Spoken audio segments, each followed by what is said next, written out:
നല്ല ബിരിയാണിയും മന്തിയൊക്കെ കഴിച്ചിട്ട് വരുന്ന ദിവസം ഉണ്ടല്ലോ, ഈ ഒരു ഐറ്റം കുടിക്കണം. ഞെട്ടും. ഞങ്ങൾ മാത്രമല്ല, ഇത് കുടിക്കുന്ന ഓരോരുത്തരും ഞെട്ടും. അതുള്ളൊരു ഐറ്റമാണിത്. ദേ ഇവനെ വെച്ചിട്ടാണ് പുള്ളി നമ്മൾ ഓരോരുത്തരെയും ഞെട്ടിക്കുന്നത്. പ്രിപ്പറേഷൻ വളരെ സിമ്പിളാണ്. കഴുകി വെച്ച ഗ്ലാസ്സിലേക്ക് ഹാഫ് നാരങ്ങായും ആവശ്യത്തിന് ഉപ്പും ഇട്ടിട്ട് നല്ല മോരിനകത്ത് പച്ച കാന്താരിയും ഇഞ്ചിയും പുതിനയും പിന്നെ അവരുടേതായിട്ടുള്ള സ്പെഷ്യൽ മസാലയൊക്കെ ചേർത്തൊരു മിശ്രിതമുണ്ട്. അത് ഗ്ലാസ്സിലേക്ക് അങ്ങ് ഒഴിക്കും. അതിനുശേഷം നല്ല തണുത്ത ഒരു സോഡ പൊട്ടിച്ച് പകുതി അതിലേക്ക് ഒഴിച്ചിട്ട് നന്നായിട്ടൊന്ന് മിക്സ് ചെയ്യും. അതിനുശേഷം ബാലൻസ് സോഡ ഒഴിച്ചത് നമ്മുടെ കയ്യിലേക്ക് അങ്ങ് തരും. ഈ സാധനം കുടിച്ചാണ്ടല്ലോ നമ്മുടെ കിളി പോവും. അതുപോലൊരു ഐറ്റമാണിത്.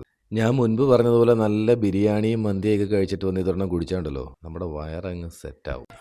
ഇത് കൂടാതെ ഇവിടെ നല്ല അഷ്ടവർഗ കാന്താരി മുട്ടയും കാടമുട്ട റോസ്റ്റും ഒക്കെ കിട്ടും. അടിപൊളിയാണ്. നിങ്ങൾ എന്തായാലും ഒന്ന് ട്രൈ ചെയ്യണം. ലൊക്കേഷൻ വരുന്നത് വട്ടവറമ്പ് ജുമാ മസ്ജിദിനോട് ചേർന്നുള്ള ഐനൂസ് നിറനീന്തി.